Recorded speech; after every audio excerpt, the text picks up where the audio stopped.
Wir feiern diesen Sonntagsgottesdienst jetzt hier in der Kirche St. Peter und Paul in Leinfelden, in einer leeren abgeschlossenen Kirche. Die Bestimmungen der Pandemie-Vorsorge lässt nichts anderes zu, nur einen kleinsten Kreis. Deshalb feiern wir diesen Gottesdienst auch stellvertretend für unsere Gemeinden. Dass ein Gottesdienst stattfindet, das ergibt sich für mich auch theologisch aus der Bedeutung der Eucharistie. Wie das Konzil sagt, die Eucharistie ist der Ursprung und der Höhepunkt und das Ziel allen kirchlichen Lebens. So feiern wir heute am Sonntag Eucharistie als Mittelpunkt unserer Gemeinde, unseres Gemeindelebens, stellvertretend für alle. Die Aufnahme dieses Video wird ja bis in vielleicht 2 Stunden auch im Netz auf Abruf zur Verfügung stehen, sodass es jeder noch mitfeiern kann. Und nachher ist auch noch eine Telefonandacht als Andacht. Dieser 4. Sonntag der Osterzeit wird immer genannt der Guthirtensonntag vom Evangelium her. Der Hirte und seine Herde.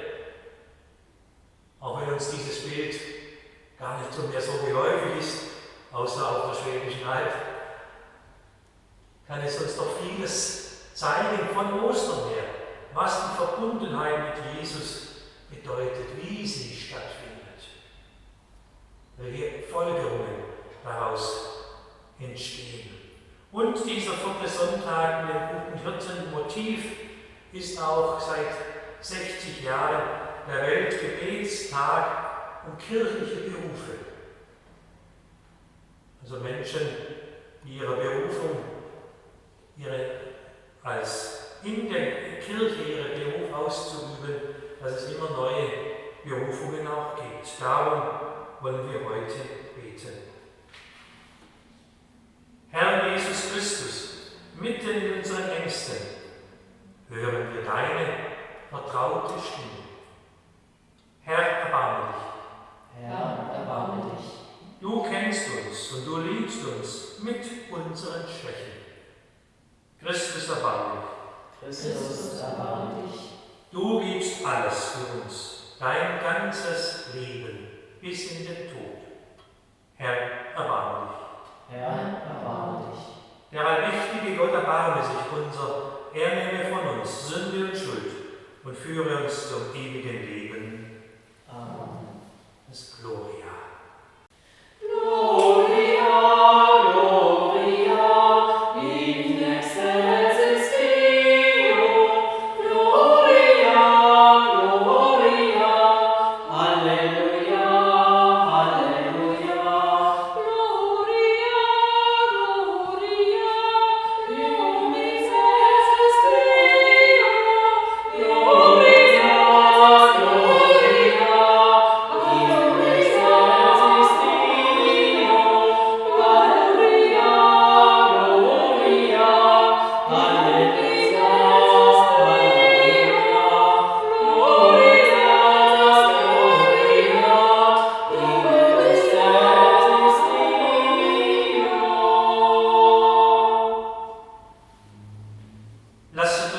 beten. Allmächtiger, ewiger Gott, dein Sohn ist der Kirche siegreich vorausgegangen als der gute Hirt. Geleite auch die Herde, für die er sein Leben dahingab, aus aller Not zur ewigen Freude. Darum bitten wir durch ihn, Jesus Christus, deinen Sohn, unseren Herrn und Gott, der in der Einheit des Heiligen Geistes mit dir lebt und herrscht, von Ewigkeit zu Ewigkeit. Amen.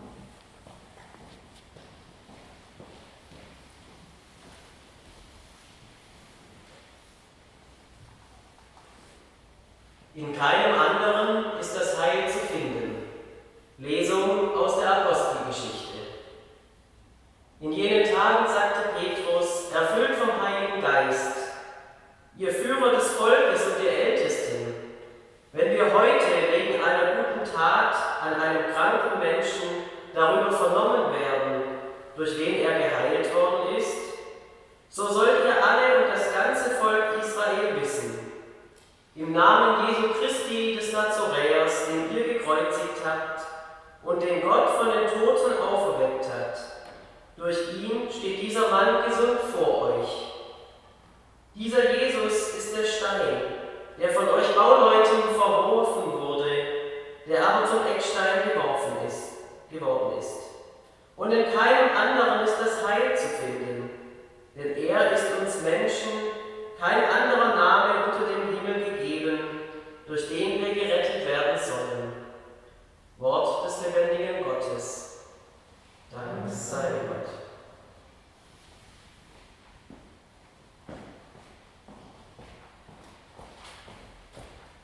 Der Kehrvers zum Antwort, Psalm 118, ist das Halleluja, Halleluja. Danket dem Herrn, denn er ist gut, denn seine Huld währt ewig. So sollen sagen, die den Herrn fürchten, denn seine Huld währt ewig. Halleluja. Besser sich zu bergen beim Herrn, als zu vertrauen auf Menschen. Besser sich zu bergen beim Herrn, als zu vertrauen auf Fürsten. Halleluja. Ich will dir danken, dass du mir Antwort gabst. Du bist mir zur Rettung geworden. Ein Stein, den die Bauleute verwarfen, er ist zum Eckstein geworden. Halleluja. Vom Herrn her ist dies gewirkt, ein Wunder in unseren Augen. Gesegnet sei der da kommt im Namen des Herrn. Wir segnen euch vom Haus des Herrn her. Halleluja. Mein Gott bist du, dir will ich danken. Mein Gott bist du, dich will ich erheben. Danket dem Herrn, denn er ist gut, denn seine Huld währt ewig. Halleluja. Halleluja, Halleluja, Halleluja, Halleluja. So spricht der Herr: Ich bin der gute Hirte, ich kenne die meinen und die meinen kennen mich. Halleluja, Halleluja. Der Herr sei mit euch. Und mit deinem Geiste.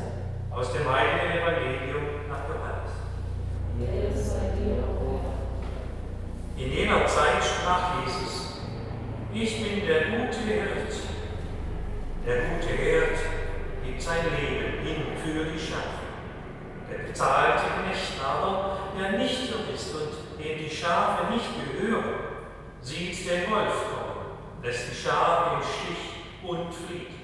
Und der Wolf reißt sie und zerstreut sie. Er flieht, weil er nur ein bezahlter Knecht ist und ihm an den Schafen nichts liegt. Ich bin der gute Hirt. Ich kenne die meinen und die meinen kennen mich. Wie mich der Vater kennt und ich den Vater kenne. Und ich gebe mein Leben hin für die Schafe. Ich habe noch andere Schafe, die nicht aus diesem Stall sind. Auch sie muss ich führen. Und sie werden auf meine Stimme hören. Dann wird es nur eine Herde geben und einen Hirten. Deshalb liebt mich der Vater, weil ich mein Leben hingebe, um es wieder zu nehmen. Niemand entreißt es mir, sondern ich gebe es von mir aus hin. Ich habe Macht, es hinzugeben, und ich habe Macht, es wieder zu nehmen. Diesen Auftrag habe ich von meinem Vater empfangen. Evangelium unseres Herrn Jesus Christus. Lob sei dir, Christus. Halleluja, Halleluja. Auf ein paar Worte wenigstens, die uns vielleicht dieses Bild vom Hirten und seiner Herde mehr emotional aufschließen können. Es ist ja ganz erstaunlich, wenn man so ein Bild sieht, den Hirte zur Herde kommen, alle sammeln sich um ihn. Und da geht es eben um diese innere Verbundenheit zwischen Jesus und seiner Herde und seiner Kirche. So ist es ja von ihm dargestellt. Er als der gute Hirte und in seiner Nachfolge auch alle anderen Hirten, also alle, die ein Amt oder einen Dienst oder sonst etwas ausüben in der Kirche. Nur ein paar Züge dieses ich kenne sie und sie kennen mich. Das ist im Deutschen gar nicht so richtig wiederzugeben, was das im Hebräischen meint. Das ist nicht einfach nur ein rationales, geistiges Kennen, Wissen. Kennen, das ist im Hebräischen ganz tiefer, intimer, sogar ein sexueller Ehevorgang. Der eheliche Akt wird in der Bibel als Erkennen da ausgedrückt. Abraham erkannte seine Frau Sarah und sie gebar ihm Isaak. Also Erkennen ist etwas ein ganz tiefer innerer Vorgang der Verbundenheit. So zwischen dem Hirten und seiner Herde, zwischen Jesus und uns, zwischen Gott und uns. Und diese Verbundenheit, die drückt sich in vielem aus. Zum einen auch der Ausdruck, sie werden auf meine Stimme hören und mir folgen. Dahinter verbirgt sich für einen Hebräer oder einen Orientalen, zumal in der damaligen Zeit, dieses wunderbare Bild, als von einem Dorf waren die verschiedenen Herden den Tag über mit ihren Hirten unterwegs und abends hat man sie zusammen in einen zentralen Pferch getrieben, wo dann einer Wache gehalten hat, dass kein Wolf kommt, um der Herde zu schaden oder ein Dieb. Und am Morgen sind wieder die verschiedenen Hirten gekommen und jeder ist in eine andere Richtung losgezogen mit seinem charakteristischen Ruf. Es muss ein Getöse gewesen sein, sondergleichen, aber jedes Schaf erkennt die Stimme seines Hirten und folgt ihm. Ein wunderbares Bild, das auch für uns gilt, dass wir aus den vielen Stimmen, die jeden Tag an unser Ohr, an unser Herz kommen, die Stimme des Herrn heraushören und ihm folgen. Und auch für den Hirten erfordert das viel, vor allem eben die völlige Hingabe. Der gute Hirt gibt sein Leben hin für die Schafe. Einsatz des Lebens mit allem, was dazugehört. So sieht Jesus sich selber und seine Verbundenheit mit seinen Freunden und Jüngern, die Beziehung von Gott mit uns Menschen, die Beziehung, die auch in der Kirche lebendig sein soll.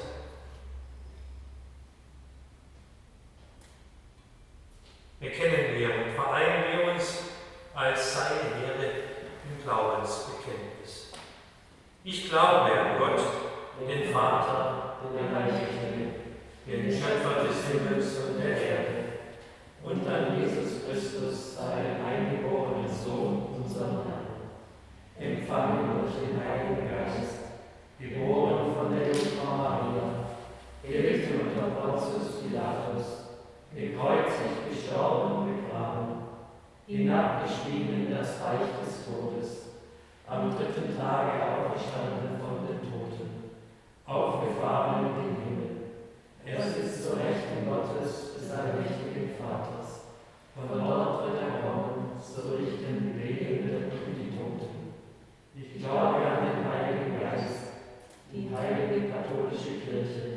Gemeinschaft der Heiligen, Vergebung der Sünden, Auferstehung der Toten und das ewige Leben.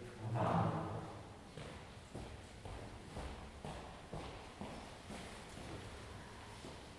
Jesus Christus ist der gute Hirt. Wir hören seine Stimme. An ihn wenden wir uns mit unseren Anliegen. Erfülle Priester und Ordensleute mit deiner Kraft, deiner Sensibilität und deiner Liebe, damit sie heute wirklich Zeugen deiner frohen Botschaft sein können. Christus, höre uns. Christus, erhöre uns. Schenke allen, die einen pastoralen oder sozialen Dienst in der Kirche ausüben, Fantasie, Kreativität und Glaubensstärke, um Zeichen der Hoffnung zu setzen, gegen alle Angst. Christus, höre uns. Christus, erhöre uns. Für die Opfer von Missbrauch und Gewalt, an denen Priester, Ordensleute und Angehörige anderer Berufsgruppen in der Kirche schuldig geworden sind, lass ihnen Gerechtigkeit zuteil werden und stärke ihren Glauben.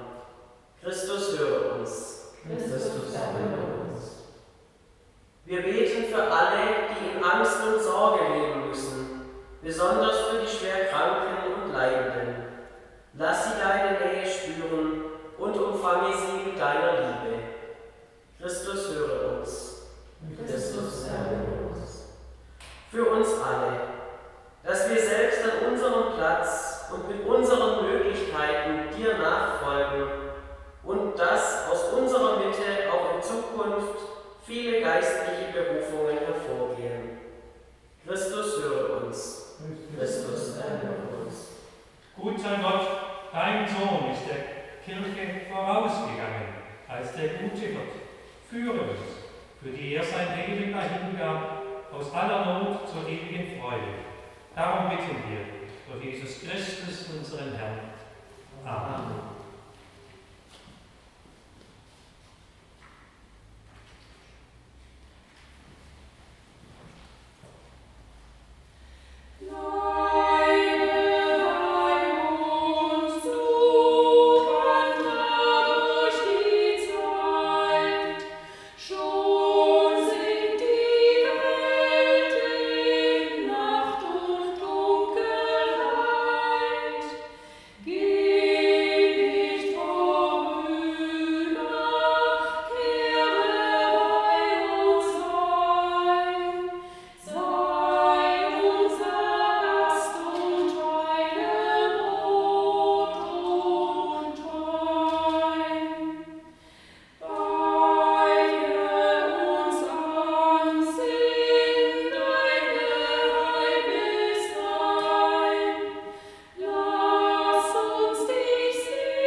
Lasset uns beten.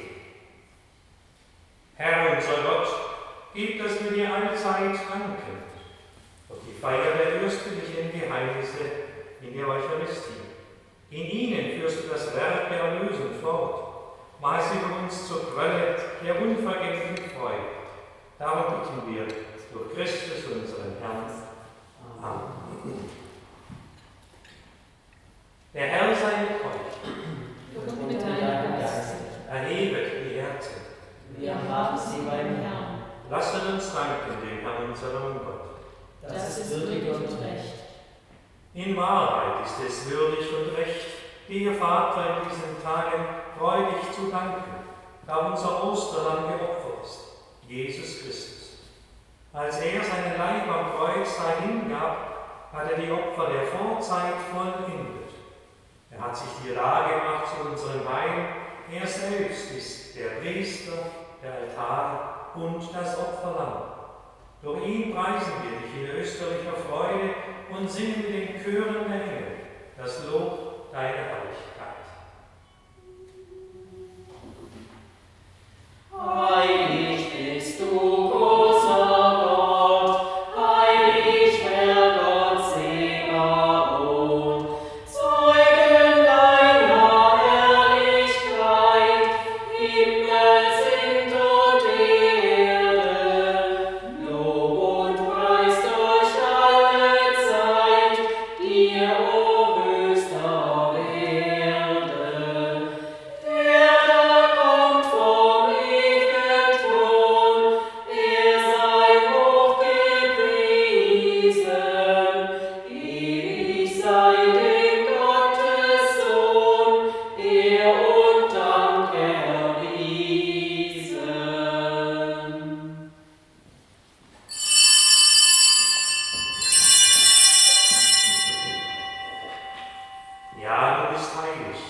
Großer Gott, du bist der Quell aller Heiligkeit.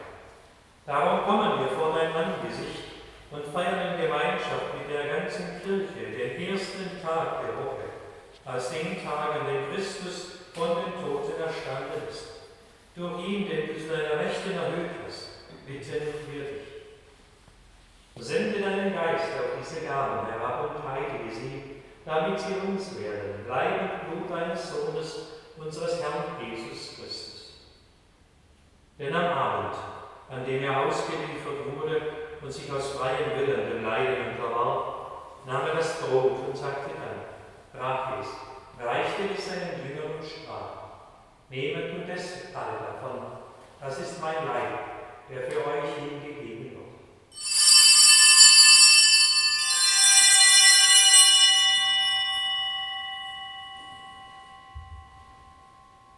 Ebenso nahm er den Kelch mit Wein, dankte wiederum, reichte ihn seinen Jüngern und sprach, nehmet und trinket alle daraus, das ist der Kelch des neuen und ewigen Bundes, mein Blut, das für euch und für alle vergossen wird zur Vergebung der Sünden. Tut dies zu meinem Gedächtnis.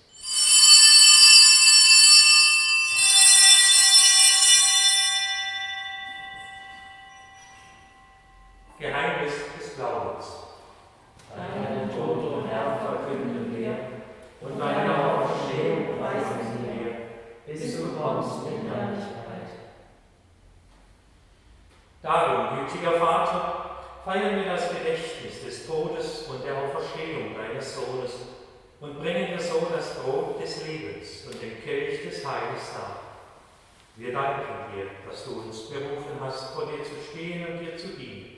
Wir bitten dich, schenke uns Anteil an Christi Leib und Blut und lass uns eins werden durch den Heiligen Geist. Bedenke deine Kirche auf der ganzen Erde und vollende dein Volk in der Liebe. Vereint mit unserem Papst Franziskus, unserem Bischof Gebhard und alle Bischöfen, unseren Priestern, Diakonen, Ordensleuten und mit allen Frauen und Männern, die zum Dienst in der Kirche berufen sind. Denken wir heute am Weltgebetstag und geistliche Berufe auch an alle junge Frauen und Männer, die in irgendeiner Weise einen Dienst, einen Auftrag, einen Beruf, ein Amt in der Kirche sich überlegen und sie dafür berufen und geeignet sind. Gedenke unserer Brüder und Schwestern, die gestorben sind, in der Hoffnung, dass sie auferstehen. Nimm sie und alle, die in deiner Gnade aus dieser Welt geschieden sind, in dein Reich auf, wo sie dich schauen von Angesicht zu Angesicht. Vater, erbarme dich über uns alle, damit uns das ewige Leben zuteil wird. In der Gemeinschaft mit der seligen Jungfrau und Gottesmutter Maria, dem heiligen Josef, mit deinen Aposteln und mit allen, die bei dir Gnade gefunden haben, von Anbeginn der Welt, dass wir dich loben und preisen durch deinen Sohn, Jesus Christus. Durch ihn und mit ihm und in ihm ist dir, Gott allmächtiger Vater, in der Einheit des Heiligen Geistes, alle Herrlichkeit und Ehre, jetzt und in Ewigkeit. Amen.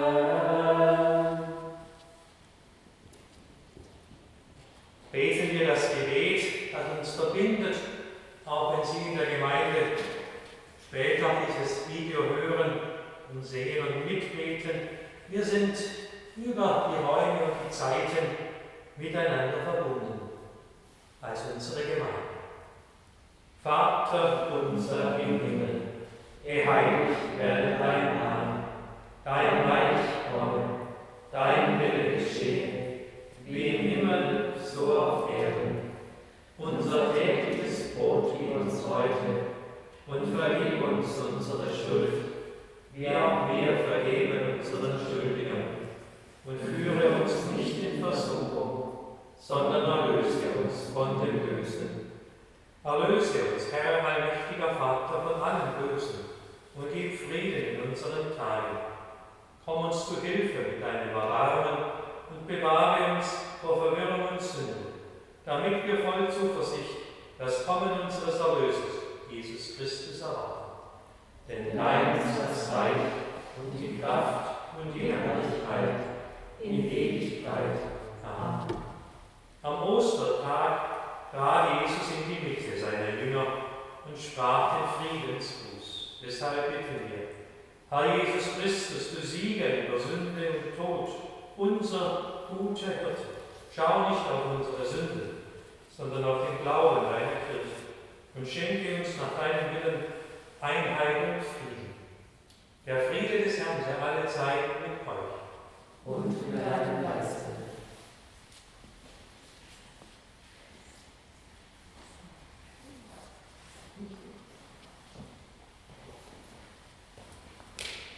Lamm Gottes, du nimmst hinweg die Sünde der Welt. Erbarme dich unser. Lamm Gottes, du nimmst hinweg die Sünde der Welt. Erbarme dich unser. Lamm Gottes, du nimmst hinweg die Sünde der Welt. Gib uns deinen Frieden.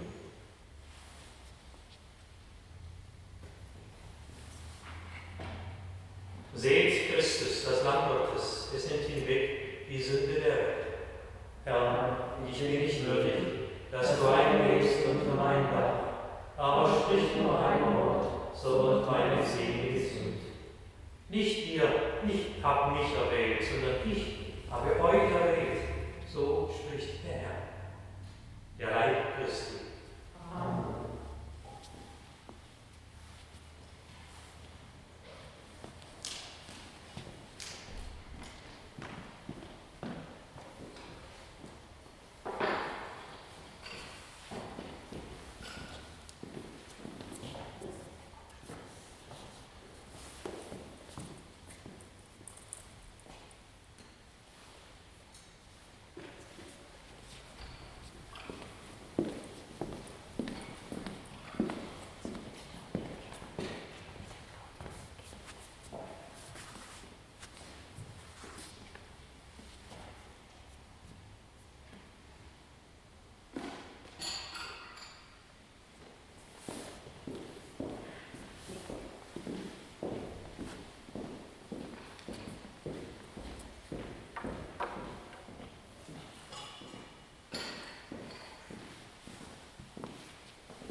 Lasset uns beten. Gott, du Hirt deines Volkes, sieh wohl Huld auf deine Erde, die du uns durch die Hingabe deines Lebens erkauft hast. Bleibe bei uns und führe uns auf die Weide des guten und ewigen Lebens. Darum bitten wir durch Christus unseren Herrn. Amen. Einen herzlichen Dank allen, die es wieder möglich gemacht haben, dass dieser Gottesdienst stattfinden kann, der ganz kleinen Herde, auch der Aufnahme, die Sie jetzt im Nachhinein dann zu Hause aufrufen und mitfeiern können. Ja, die musikalische Gestaltung, alles was dazugehört. Wir wissen nicht, wie lange es noch dauern wird, bis wir wieder Präsenzgottesdienst gehalten können. Das ist etwas schwieriger. Es müssen dann 5 Tage aufeinander folgend sein, wo die Inzidenz unter 500 gewesen ist. Dann zurück müssen es 5 Tage. 200, ja. 200 Inzidenz, richtig. Ja. 5 Tage. Das wird es wieder dauern. Aber wir feiern auf jeden Fall immer sonntags eine Eucharistie stellvertretend für unsere Gemeinde. Und es sind auch dann die Telefonandachten, mittwochs um 19:30 Uhr und am Sonntag um 10:15 Uhr. Der Herr sei mit euch. Und mit deinem Geiste. Der allmächtige Gott hat uns durch die Auferstehung seines Sohnes aus Sünde und Tod befreit. Er segne euch und schenke euch seine Freude. Amen. Und Christus, mit dem wir auferstanden sind durch den Glauben, bewahre euch die Gabe der Erlösung. Amen. Gott hat uns in der Taufe angenommen als Kinder seiner Gnade. Er schenkt euch das verheißene Erbe. Amen. Das gewähre euch der dreieinige Gott, der Vater und der Sohn und der Heilige Geist. Amen. Geht hin in Frieden. Dank sei Gott dem Herrn. Grüßen wir doch noch die Gottesmutter mit dem 888. O Mutter Jesu.